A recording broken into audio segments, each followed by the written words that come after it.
Bien, en la segunda parte vamos a estudiar la teoría de conjuntos. La teoría de conjuntos tiene como objetivo analizar, como el título lo dice, el comportamiento de los conjuntos, cómo se forman, cómo se escriben, eh, cómo se obtienen estos elementos a partir de ciertas definiciones, de ciertas formas de escritura. Y este estudio previo, que es muy largo y profundo obviamente, tiende a encaminar la existencia de los conjuntos de números que nosotros utilizamos a diario. Por ejemplo, los números naturales, los números enteros, los racionales, ¿ya? Y los números reales, que va a ser el conjunto más grande que nosotros trabajemos en este curso por lo menos. Ya hay un conjunto mucho más grande que ese, pero nosotros vamos a detener en los números reales. Entonces, en la teoría de conjunto nosotros vamos a estudiar un poquito sus definiciones y representación, primero que todo. Y esto es lo siguiente. O sea, cuando trabajemos las definiciones y la representación, es importante considerar siempre dos conjuntos que son los referentes: el conjunto vacío y el conjunto universo. El conjunto vacío es aquel conjunto que no tiene elementos, y matemáticamente nosotros lo vamos a representar con ese símbolo. Eso nos va a indicar que el conjunto no tiene elementos. Ojo, no tiene elementos, ninguno. Por ejemplo, he escuchado por ahí que algunos quieren incorporar el 0, pero el 0 es un elemento, entonces si yo lo incorporo acá, no va a estar vacío. No tiene elementos. Por ejemplo, si me dicen a mí el conjunto formado por todos los números naturales que son menores que 0. Ese conjunto no tiene elementos, porque no hay ningún número natural que sea menor que 0. De hecho, los naturales parten desde el 1 en adelante. Así que no hay elementos en el conjunto vacío. Por contraparte, aparece el conjunto universo, que es el conjunto que está formado por todos los elementos bajo una determinada situación, porque este conjunto es referencial. No significa que de todos los elementos, que estén las sillas, las mesas, los números, las letras, no. El conjunto universo es referencial y se relaciona con lo que estoy estudiando en ese determinado momento. Por ejemplo, si estoy estudiando las letras, entonces el conjunto universo podría ser el conjunto de todas las letras, de la A a la B, la C, ¿cierto? De todo el abecedario hasta llegar a la Z. Eso podría ser el conjunto universo. Si estoy estudiando los números, por ejemplo, mi conjunto universo podría ser el conjunto de los naturales, si es que lo trabajo en un determinado espacio, o bien los dígitos, va a ser referencial, pero en un determinado ejercicio el conjunto universo representa todo lo que yo podría estudiar. Ya desde ahí obviamente voy a sacar otros conjuntos. Analizamos a partir de esto otras definiciones importantes, como por ejemplo el conjunto unitario, que era el conjunto que tenía un solo elemento, el conjunto que tiene una cantidad limitada de elementos, que, o sea, los puedo contar, se le va a llamar conjunto finito. Si hay un conjunto que no puedo contar porque tiene una cantidad indeterminada de elementos, se le va a llamar conjunto infinito, ¿ya? Y así tenemos, pero en realidad los más importantes son estos dos, que nos van a servir como referencia. O sea, si yo tengo un conjunto que no tiene elementos, es el conjunto vacío. Si tengo un conjunto que tiene todos los elementos del problema, entonces hablo del conjunto universo, ¿ya? A partir de estos dos conjuntos que yo acabo de mencionar, entonces vamos a poder entender que un conjunto es una representación de una agrupación de elementos que tienen alguna característica en común, ¿ya? Y esta agrupación nosotros la podemos representar de varias formas, pero una de las formas principales que se utiliza tiene que ver con la notación como diagramas, y para eso aparecen los diagramas de Venn. Por ejemplo, puedo utilizar cuadrados, puedo utilizar triángulos, ¿cierto?, para representar un círculo, cualquier figura que se inicie y que se termine, ¿cierto?, que esté cerrada, puede ser usada en el diagrama de Venn. Por ejemplo, si quiero representar el 1, el 2, el 3, acá va a estar el 4, el 5, el 6, el 7. Y supongamos que hay otro conjunto acá que es un poquito más grande, que incorpora el 4 y el 6, pero también tiene el 8 y el 9. Entonces el diagrama de Venn me va a permitir entender de cierta forma cómo funciona este ordenamiento en el universo. Supongamos que con todo esto yo formo el universo, que son los números del 1 hasta el 9, ¿ya?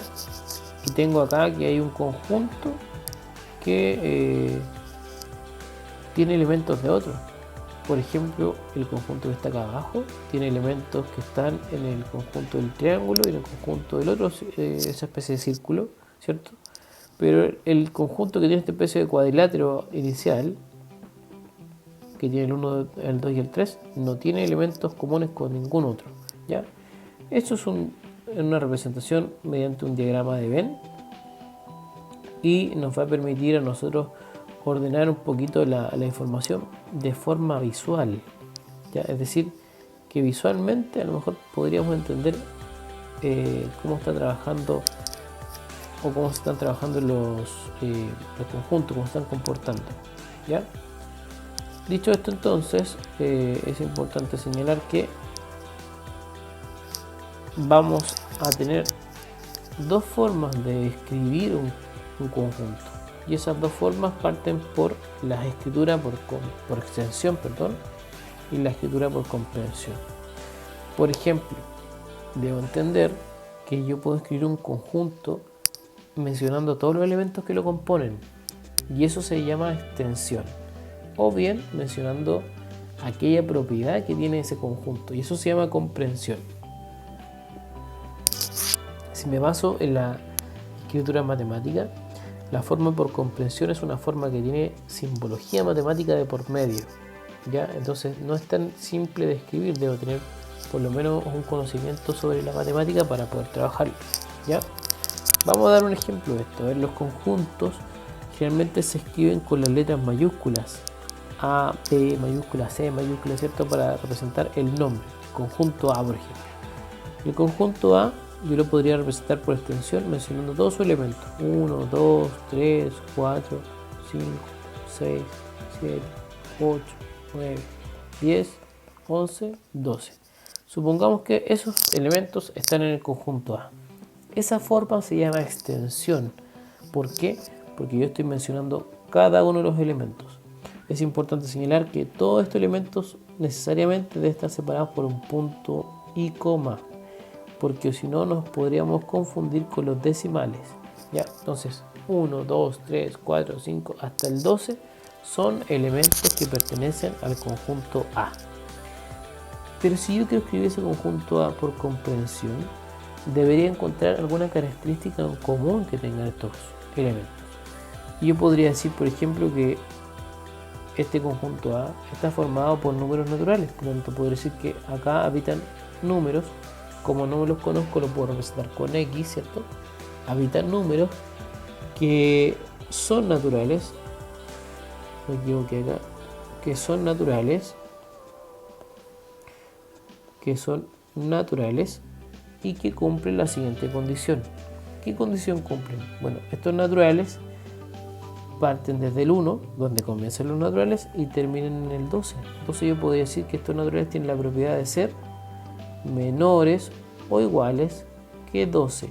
Entonces con eso yo ya menciono los mismos elementos que trae, pero de una forma mucho más abreviada y con simbología matemática. Número pertenece a los naturales, tal que ese numerito es menor o igual que 12. Si es menor o igual que 12, entonces tengo el 12, el 11, el 10, el 9, etc. Pero como es natural, parte en el 1, ¿ya? Podría tener un segundo conjunto, por ejemplo, formado por el 2, el 4, el 6, el 8, el 10, el 12, el 14, ¿ya? El 16. Vamos a llegar hasta ahí. Entonces, ¿qué propiedad hay en común en este conjunto? ¿Qué propiedad observan ustedes? Bueno, yo observo que esto va subiendo de 2 en 2. 2, 4, 4, 6, 6, 8, 8, 10, 10, 12, 12, 14, 14, 16. Siempre está aumentando de 2 pasos. Por lo tanto, yo podría decir que acá también se tomaron elementos que son números naturales, pero tienen una propiedad en común, que no solamente van a ir avanzando de 2 en 2. Yo podría decir entonces lo siguiente: podría decir que en este conjunto avanzo de 2 en 2, por lo tanto avanzo multiplicando por 2, pero esta multiplicación por 2 toma elementos que están en los naturales, ¿ya? O sea, voy a reemplazar números ahí donde está la x y multiplicándolo por 2 que sean naturales, y además de que sean naturales, van a tener que comenzar en el 1. ¿Por qué? Porque 1 multiplicado por 2 me da 2, ¿ya? Si tomo el 2 multiplicado por 2 me da 4. Entonces voy a ir viendo qué combinaciones tengo que ocupar para ir obteniendo cada uno de estos números. En general yo me voy a preocupar del primer elemento, que es el 1. 1 por 2 me da 2, ¿cierto? Y del último, ¿qué número multiplicado por 2 me da 16? Bueno, ese número sería el 8. 8 por 2, 16. Por lo tanto, sé que son naturales, es decir, podría ser el 1, el 2, el 3, etc. Sé que parten el 1, pero no son todos los naturales, sino que son algunos. ¿Cuáles son? Todos los naturales que son menores o iguales que 8. Esos son los que me sirven. Por lo tanto, ahí tengo mi segunda anotación como conjunto. Bien, eso es entonces lo que nosotros podemos mencionar con respecto a esta escritura por extensión y por comprensión. Por extensión es que escribo cada uno de los elementos, y por comprensión es que escribo algunas características que tienen estos elementos.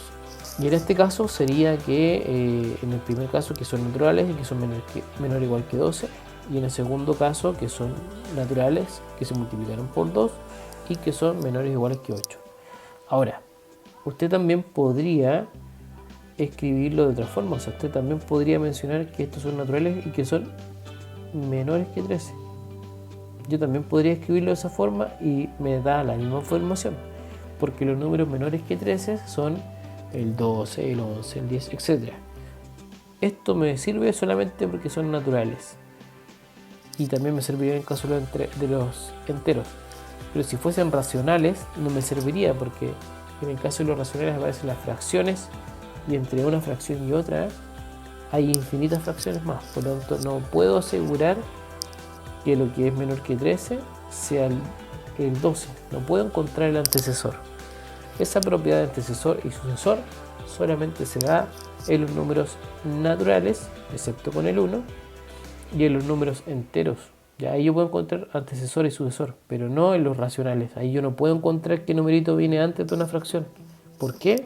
Vuelvo a repetir, porque entre dos fracciones yo puedo encontrar muchas fracciones más, por el principio de densidad, que quiere decir que si yo tengo dos numeritos, siempre esos dos numeritos les voy a encontrar la mitad, y la mitad es una fracción. Si yo tengo esta fracción nueva y la otra, voy a volver a encontrar la mitad, y siempre voy a poder encontrar la mitad de dos distancias. Basta con que aplique zoom, por ejemplo, a un acercamiento a la situación, y encuentro la mitad. Acerco, encuentro la mitad. Acerco, encuentro la mitad nuevamente. Entonces voy a poder encontrar infinitas fracciones. El conjunto de las fracciones, o sea, los racionales, tiene infinitos elementos y es denso. Es decir, de dos elementos que estén cualquiera, ¿cierto?, voy a poder encontrar siempre infinitos elementos entre ellos dos. Así que eso se llama propiedad de densidad. Bien, eso sería nuestra teoría de conjuntos en la escritura por extensión, y nos vamos a ir ahora a las relaciones y las operaciones con conjuntos. Vamos a ir definiendo cada una de estas partes. Por ejemplo, entre las relaciones de los conjuntos nosotros nos encontramos con la primera relación, que se llama pertenencia. La pertenencia quiere decir que, por ejemplo, si nosotros tenemos un conjunto A que está formado por la letra A minúscula, B minúscula y C minúscula, ya nosotros podemos decir en cuanto a la relación de pertenencia, que la letra A pertenece, utilizo el simbolito, pertenece al conjunto A. Esa es una relación de pertenencia. Pero yo podría decir, por ejemplo, que la letra T no pertenece al conjunto A. Ojo ahí. Puedo señalar que algo pertenece o que algo no pertenece. Y los símbolos son los que acabo de mencionar. La E achatada significa pertenece o está incluido. Y la letra E con ese símbolo, con esa línea que la cruza, ¿cierto? Indica que no pertenece o bien que no está incluido en el conjunto A. Esa es la relación de pertenencia. Luego va a aparecer la inclusión. Dos conjuntos se pueden relacionar uno con el otro mediante inclusión cuando estos conjuntos tengan las siguientes características. Voy a mencionar acá la A, la B y la C es el conjunto compuesto por la C, y el conjunto D es el conjunto compuesto por A, C y D. ¿Ya? Yo podría establecer relaciones de inclusión, y la inclusión se relaciona con un símbolo que es una C achatada, que significa subconjunto. ¿Ya? Subconjunto quiere decir que todos los elementos de un conjunto están incluidos también en el otro. Ya, todos los elementos del conjunto A están en el conjunto B, o todos los del B están en el conjunto A. Bueno, analicemos la situación.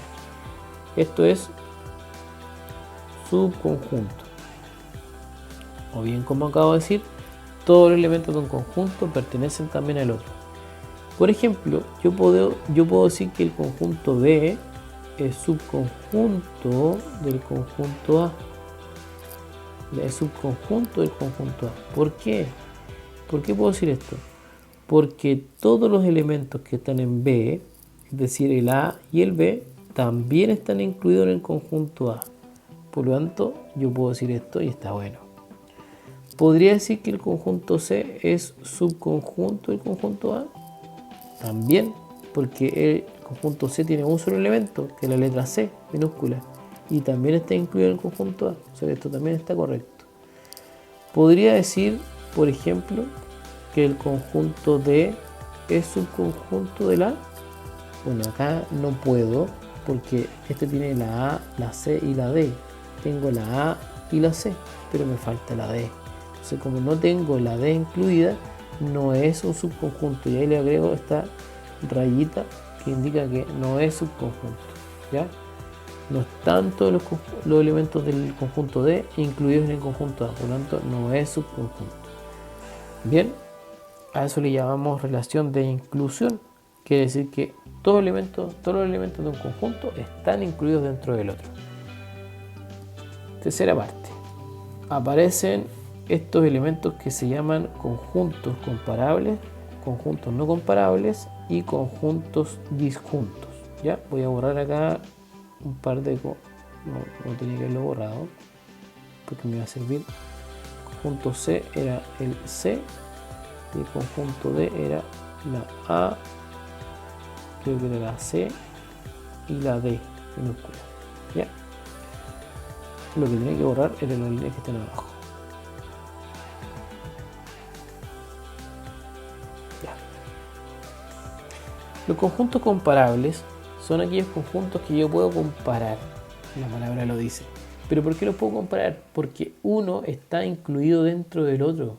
Entonces yo puedo establecer cuál es mayor, cuál es más grande, cuál es más pequeño, cuál tiene más elementos, cuál tiene menos elementos, etc. ¿Ya? Por eso son comparables, porque acá necesariamente hay un conjunto que es subconjunto del otro. Si no ocurre eso, si un elemento no es subconjunto del otro, entonces no puedo compararlos. Y se transforman en lo que está al lado. No comparables. Es decir, tienen elementos en común, pero otros no son comunes para ellos. Y finalmente están los conjuntos disjuntos que no tienen ningún elemento en común. Voy a explicar esto con un dibujito para que se pueda entender. Por ejemplo, el conjunto A, voy a simbolizar acá con un rectángulo. El conjunto A tiene la A, la B y la C. Esos son los elementos que están en el conjunto A. Pero también está el conjunto B, que tiene la A y la B. Entonces yo puedo crear dentro de él otra figura geométrica según los diagramas de Venn, que es el conjunto B. Ahí está el conjunto B. Y acá está el conjunto A, que es el conjunto del rectángulo. ¿Ya? Yo acá puedo observar claramente que un conjunto está incluido en el otro. Por lo tanto son comparables. Yo puedo decir que el conjunto A tiene más elementos que el conjunto B. Y de hecho puedo decir que el conjunto B está incluido dentro de la. No comparables. Bueno, ¿cuáles no serían comparables? Cuando los conjuntos tienen elementos que son exclusivamente de uno y no del otro. Ya no están en el otro. Por ejemplo, voy a comparar para esto la letra B, el conjunto B y el conjunto D. El conjunto B tiene como elementos la A y la B. Ahí están sus elementos. En cambio el conjunto D, lo voy a dibujar con color azul, tiene la A, la C y la D. Entonces tiene la A, la C y la D. Entonces yo podría tomar desde aquí hacia acá. Ese es el conjunto D mayúscula. ¿Ya? Y el otro es el conjunto B mayúscula. Entonces el conjunto B tiene un elemento que no está en el D. Y el conjunto D tiene dos elementos que no están en el B. Entonces no puedo compararlo porque no está incluido uno completamente dentro del otro. Sino que no hay elementos que pertenezcan a los dos conjuntos. En el caso de los conjuntos disjuntos, que es la tercera parte, vamos a utilizar como ejemplos el conjunto B y el conjunto C. El conjunto B dijimos que estaba compuesto por la A y la B. En cambio el conjunto C está compuesto por solamente la letra C minúscula. C minúscula. Este es el conjunto C. Entonces no hay ningún elemento en común. A eso se le llama conjuntos disjuntos. Vuelvo a reiterar. Conjuntos comparables, uno está dentro del otro, completo dentro del otro. En los comparables hay elementos en comunes, pero también hay elementos que pertenecen a cada uno de los conjuntos y no al otro. Como por ejemplo la C y la D que no pertenecen a la B. Y como por ejemplo la B minúscula que no pertenece al conjunto D. Y los conjuntos disjuntos son aquellos que no tienen elementos en común. No hay nada que los una. Los elementos que están en A, pero en el conjunto B mayúscula, no están en el conjunto C. Y tampoco hay alguno de C que esté incorporado en el conjunto B. A eso se le llama conjuntos disjuntos. ¿Ya? Voy a borrar esta parte para poder explicar lo que sigue. Luego de ello, nosotros trabajamos con la unión, con las operaciones, y dentro de las operaciones nosotros trabajamos la unión, que fue la primera.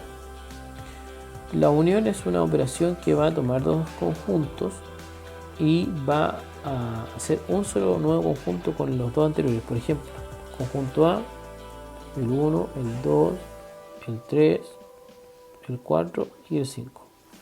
Y el conjunto B va a estar formado por el 1, el 3 y el 5, los impares. ¿Ya? Y vamos a agregar uno más acá. Y el 7. ¿Ya? Entonces, si yo quiero trabajar la unión, voy a tomar todos los elementos del conjunto A y todos los del B y los voy a juntar en un solo saco. Entonces con esa unión de conjunto ahora voy a formar un nuevo conjunto que es A unión B. Quiere decir que tengo los elementos de A, el 1, el 2, el 3, el 4, el 5 y los voy a unir con los del conjunto B, que sería el 1, el 3, el 5 y el 7. ¿Ya? ¿Qué me resulta? No puedo escribir dos veces un mismo número, entonces voy a ir tiqueando los que ya pasé. Pasé el 1 desde cada conjunto. El 2 solamente está en el A, lo agrego. El 3 está en ambos conjuntos.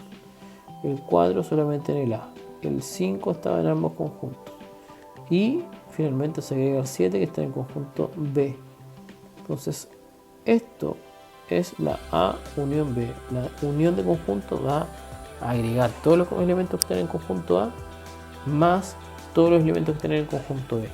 Y aquellos que se repiten se escriben una sola vez, ¿ya? Recuerden que a esto nosotros también le podemos calcular el cardinal, es decir, cuántos elementos tiene la unión de A con B. Bueno, tengo que contar 1, 2, 3, 4, 5, 6. Tiene 6 elementos, ¿ya? Eso se llama cardinalidad. Operación siguiente, intersección. Intersección. Vamos a ocupar la misma plantilla que está arriba para hacer la intersección. Intersección. Voy a borrar acá. Y voy a borrar la respuesta porque acá no se va a aparecer tanto. ¿Ya? La intersección entre dos conjuntos tiene que ver con encontrar aquellos números que están repetidos en ambos. En ambos conjuntos se repiten. ¿Cuáles se repiten tanto en el A como en el B? Esa es la intersección. Entonces yo observo ahí que se está repitiendo el 1, que se está repitiendo el 3 y se está repitiendo el 5. Por lo tanto, eso es mi conjunto de intersección.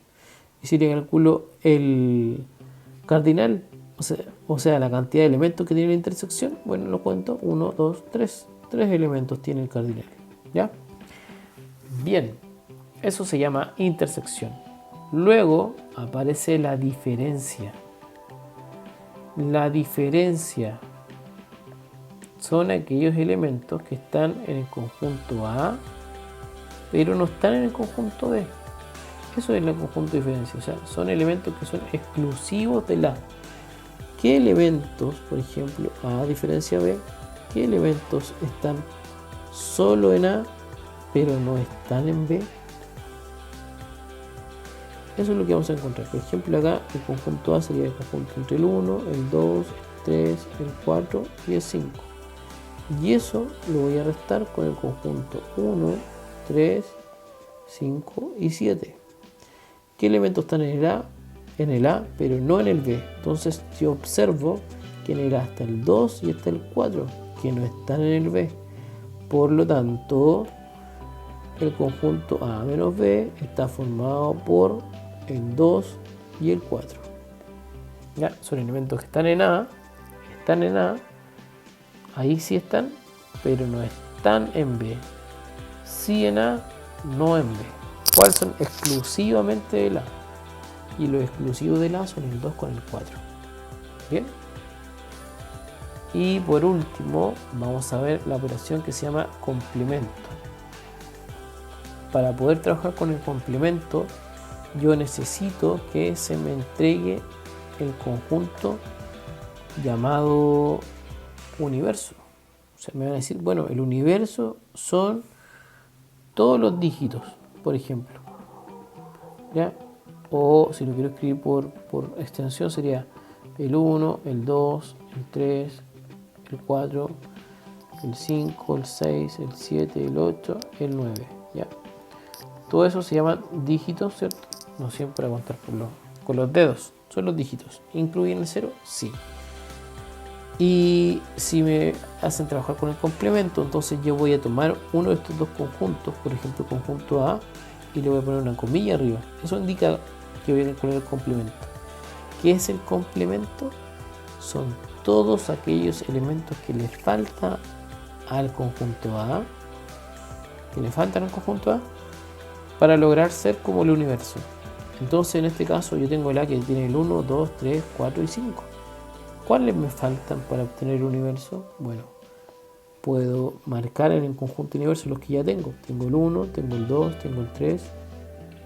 Me faltó anotar el 3.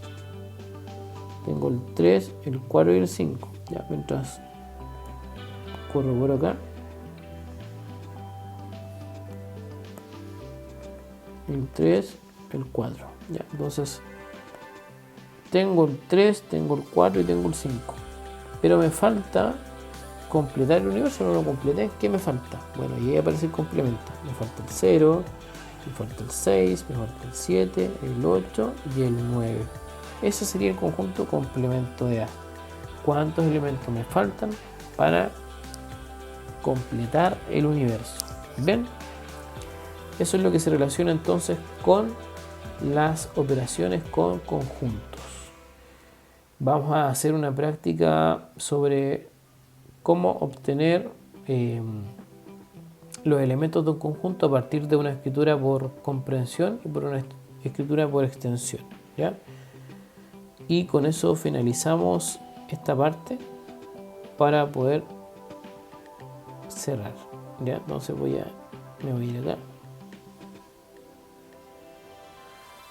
Vamos a borrar un poquito la presentación y vamos a cerrar esta parte de la materia con lo siguiente.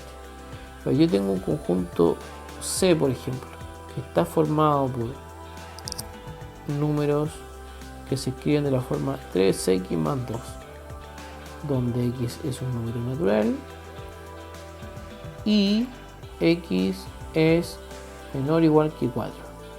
Entonces yo necesito que usted me diga, que piense, porque no me va a tener retorno desde acá, pero que piense cuáles serían los elementos de este conjunto escrito por extensión. Entonces, ¿cuál sería el primero, el segundo, el tercero? ¿Cuáles son los numeritos? ¿Ya? Piense un ratito, analice.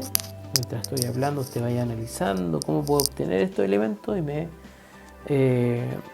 acompañe en el desarrollo que yo voy a ir haciendo. Bueno, para encontrar estos elementos debo entender lo siguiente.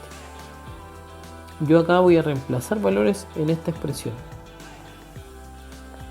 En esta expresión que está acá voy a reemplazar valores. Donde está la X voy a poner el 1, el 2, etc. Numeritos que me van a ir diciendo, la parte derecha de la expresión. O sea, son números naturales, es decir, parten en el 1, el 2, el 3, el 4, etc. ¿Hasta dónde? Hasta acá. Esta parte me dice, bueno, son menores o iguales que el 4. Ah, o sea que acá voy a reemplazar el 1, el 2, el 3 y el 4. Estos son los numeritos que voy a reemplazar en esa expresión. Por lo tanto, si lo reemplazo, voy a obtener lo siguiente. O sea, primero 3 por 1 más 2. 3 por 1 son 3, más 2 son 5. Entonces el primer elemento sería un 5. Después reemplazo el 2, que es mi segundo elemento. Y el 3 por 2 son 6, más 2 son 8. Después reemplazo el 3. 3 por 3, 9, ¿cierto? 3 por 3, 9, más 2 son 11. Y finalmente reemplazo el 4, sería 4 por 3, 12, más 2 son 14. Entonces ahí tendríamos, ¿cierto?, nuestro conjunto C escrito por extensión. Eso, chiquillos. Entonces ahora hay que practicar en la guía con los ejercicios que tienen que ver con relaciones y operaciones con conjuntos.